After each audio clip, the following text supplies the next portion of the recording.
Welcome everyone to my final project for my Gender and Korean Society class here at Yonsei University.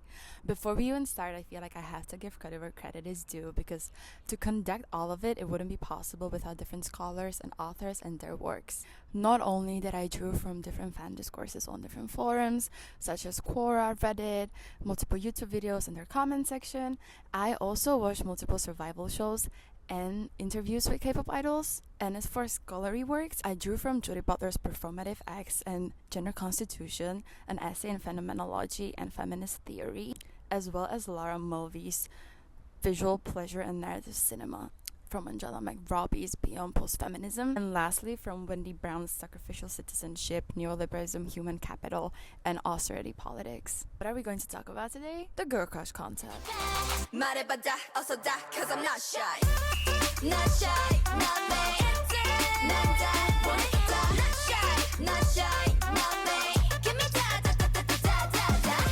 Because at first glance, the rise of the girl crush concept in the K-pop industry seems to indicate and portray this new era of female empowerment. When, as many of you guys know, girl groups such as Blackpink, ITZY, aespa, LE SSERAFIM, and many more dominate the stage with edgy styling, sexy visuals, bold choreographies, and catchy lyrics that speak of confidence, independence, individuality, and strength. I'm a mess in distress, but we're still the best. Dress fearless, say yes, we don't dress to impress. 괜찮단다 뭐래도 거짓말인 걸 다 알아. Johnny, let's go! Nah, you don't wanna be on my best side, that's right, I'm sliding through. But you wanna be me. 3 if I was you. Been around the world, pros on your go, billions, we invested, need a lesson, see the legacy, the dresses we don't buy, we listen. Many of these empowering performances have resonated with young females from all over the world. And while many see this concept as a refreshment or even an alternative to the stereotypical passive and ultra-feminine roles that once defined the industry, many fans, especially engaged in an online discourse, are becoming more aware and critical of the concept.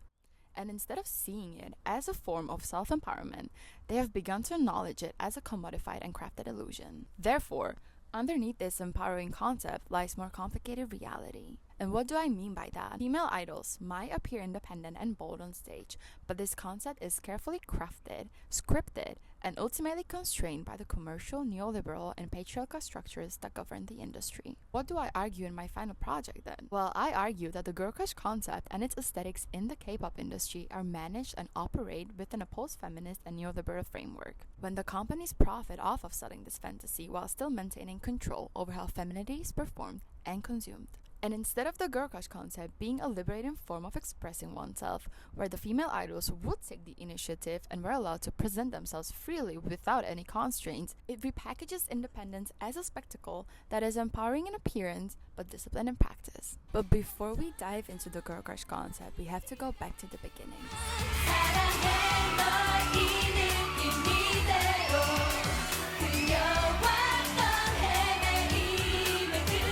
In the early stages of the K-pop industry, female idols would usually be marketed within the constraints of innocent, cute, or even slightly sexy concept that went hand in hand with the traditional patriarchal ideals of femininity. This passive concept reinforced what Mulvey would frame as to-be-lookedness. And what is actually this to-be-lookedness? In other words, what Mulvey argues is that women in media are positioned as visually appealing passive spectacle for male pleasure. And for example, girl groups like Girls' Generation or even Twice adhere to these norms through their music, lyrics, visuals, and even overall performance, where the over-exaggeration of purity, innocence, and this touch of youthfulness is visible and plays into the patriarchal fantasies, reinforcing the male gaze. However, after the IMF crisis in 1997 and throughout the 2000s, when South Korea entered this new sphere of globalization with the emergence of neoliberalism and consumerism, the global market for K-pop and gender discourse slowly shifted and opened new possibilities for people, especially women. During these times, feminism and gender discourse have become more visible, and women have finally started to voice their concerns and opinions. And with this new shift, and especially the need to appeal to a global audience, the girl crush concept emerged.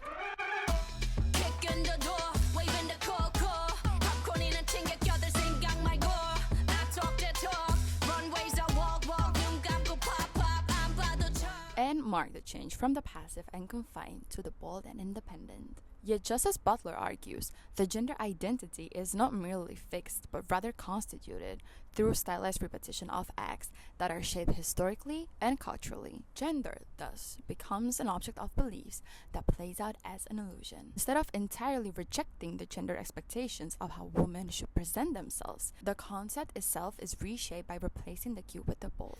배우보다 더 배우 늑대 가지고 노는 여우 전혀 안 보였지 clue 하지만 나에겐 다 계획이 있다고 go. In that way, the confidence and boldness of the female idols are still confined to a spectacle that is disciplined to be global friendly, consumable, and profitable.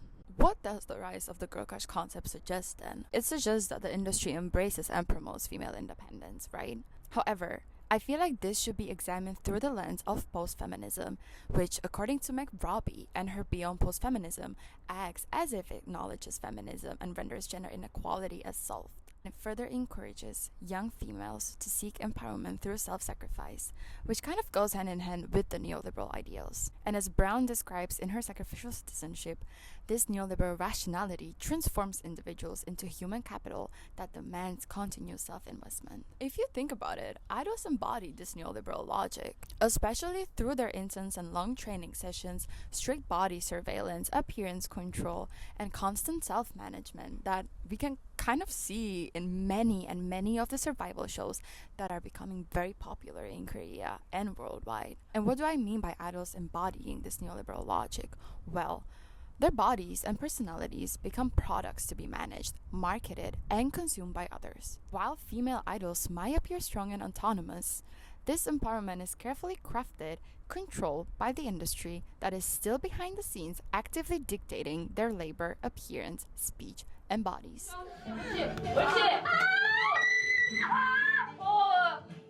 야 세게 안 누른다 나 지금 어? 나 지금 손만 살짝 올리고 있는 거야 하고 있어요!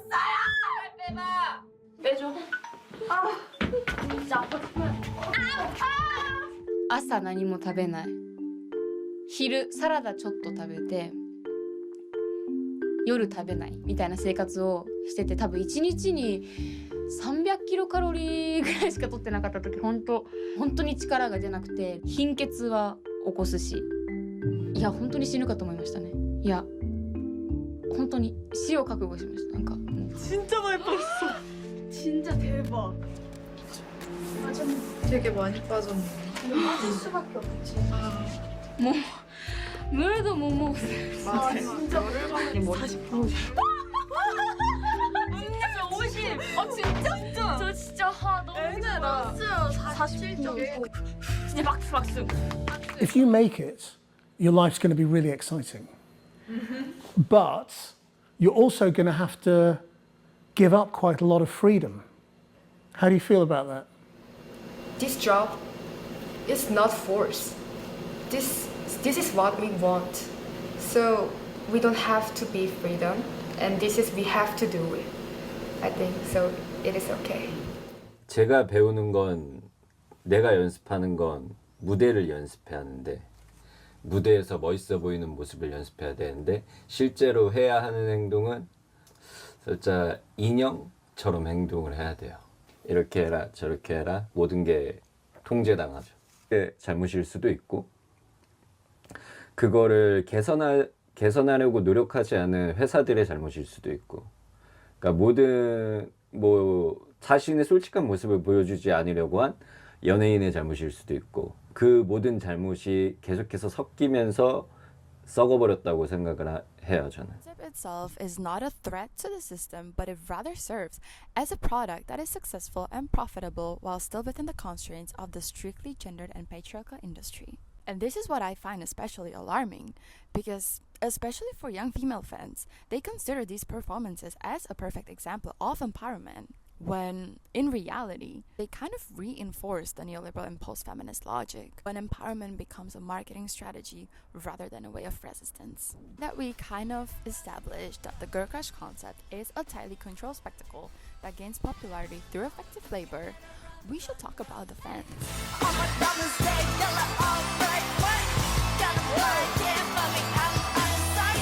If you bad, say bad, we bad.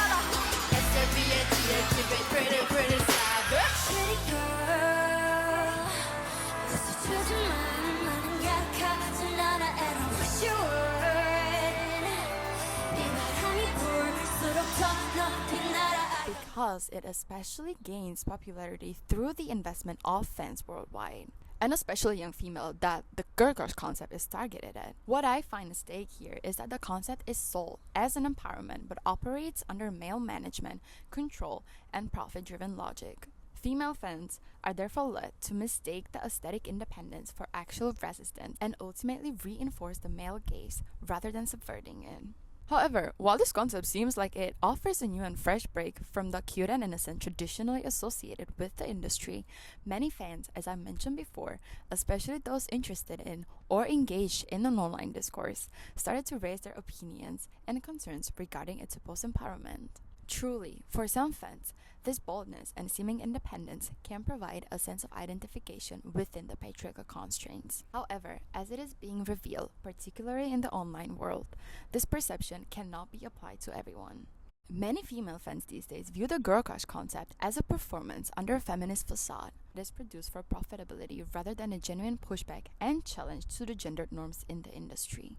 This is very important because their critiques expose how even though the concept appears liberating, it imposes a new view or a standard of what female power must look like. I find this growing critique of the concept very meaningful because it signals that not everyone accepts this spectacle as a norm and questions how femininity is defined, who gets to define it, and under what conditions.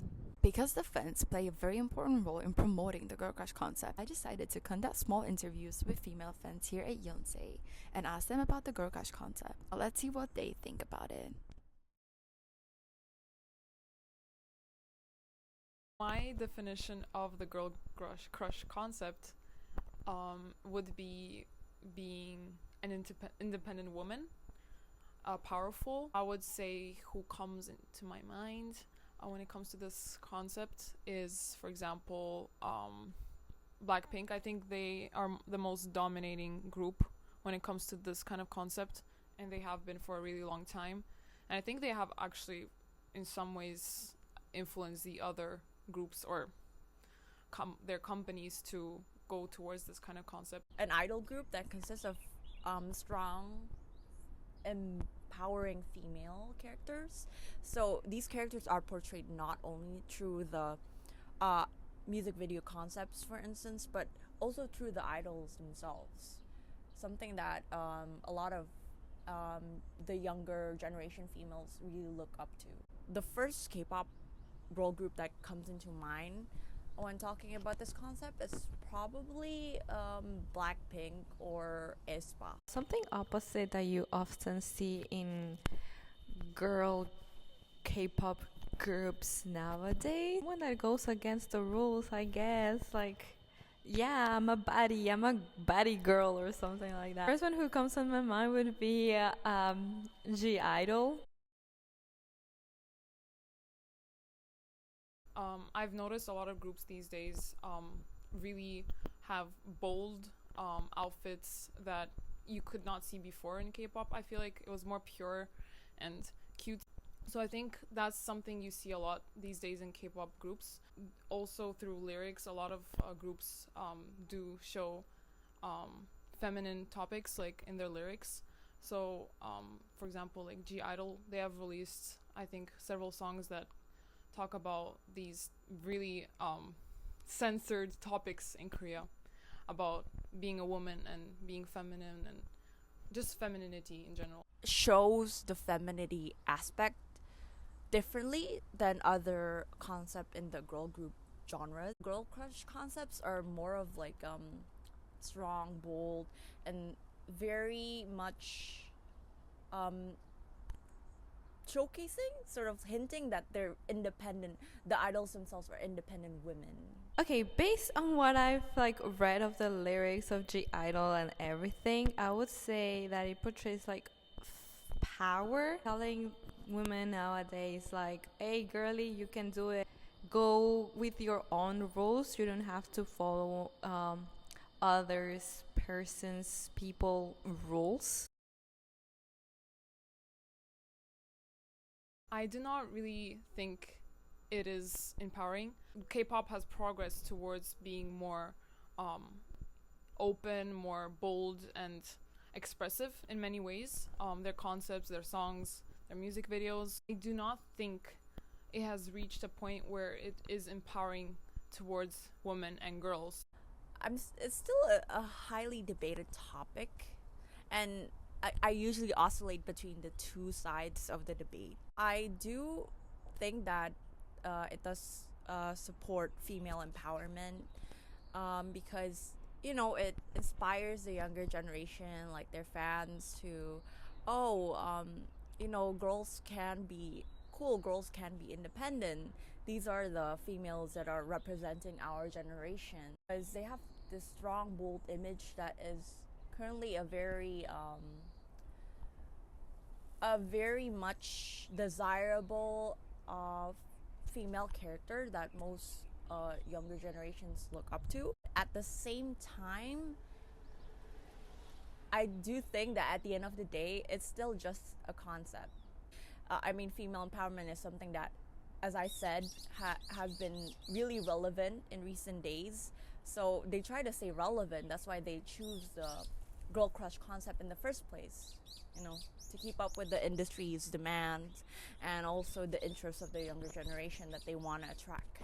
I would say the thing that empowers would be the lyrics. And it's always oh, you don't have to care about how people look at you, or it doesn't matter how you look, but they don't touch more deeper topics. In the videos, you still see them fitting into the standards, because at the end of the day, it's still in the framework of a K-pop, right?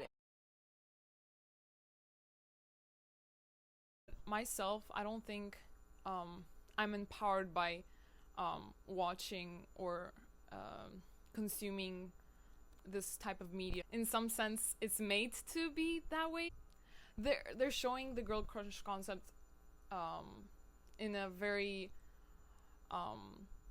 unrealistic way. I want to say that it's not empowering for everyone. Maybe some people find comfort in this type of concept and have maybe found themselves and their femininity, but for me personally, I have not reached a point where I can say, oh, this is really empowering and I feel so feminine and myself. I can't say that. I don't feel like I get empowered by them, because at the end of the day, I know that whatever they're doing is just but a capitalized concept that they're doing, So I don't really feel empowered by them, honestly. But I do know people that do feel empowered. No, because I don't know if it's because I come from a different culture, but I don't empathize with.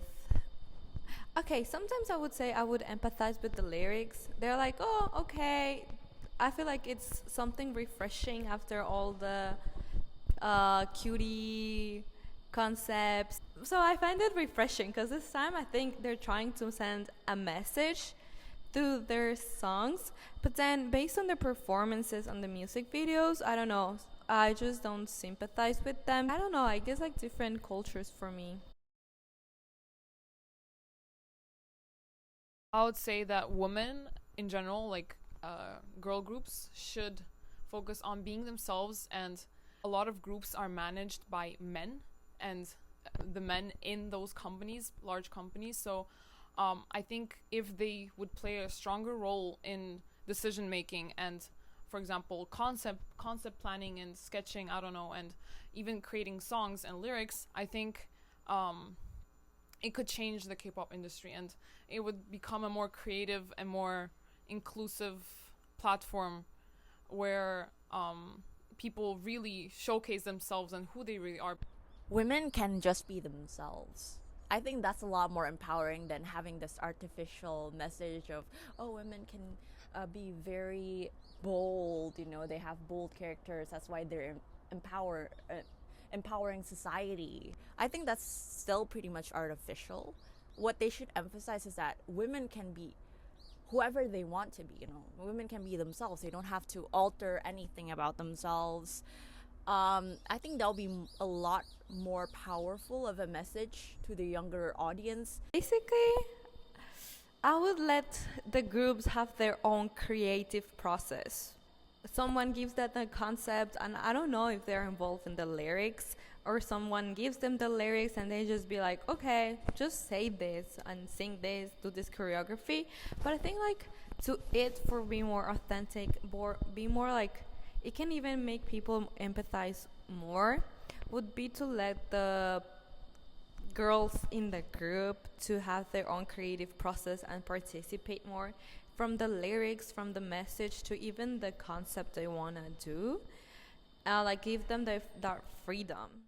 As I am concluding my video, I'd like to not only thank you for watching this video until the very end, but I'd also like to ask you, audience behind the screens, those who can challenge, critique, agree, disagree, and make changes, what do you think?